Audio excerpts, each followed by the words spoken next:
Bapak kamu ini kan. Tadi minta ulang-ulang ini ada hitung pengeluaran rumah tangga. Dari sekalian anak baru hidup. Kau seberapa juta ini tuh? Oh, bukan bagi tuh Mbak hitung. Semana?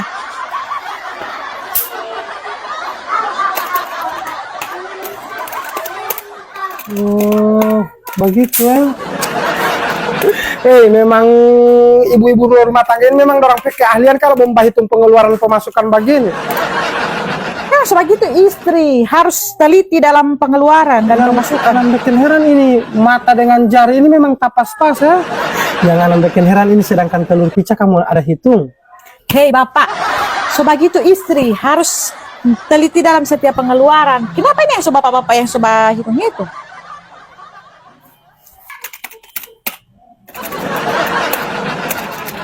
Men. Kenapa ini selalu kalau ngomong yang bahitung men. Yang kiri, yang kanan, yang dari atas, yang dari ini jaga kasih kamar, lebih momen. Tidak pernah mau kasih kamar uang itu muka pas-pas di kebutuhan rumah tangga.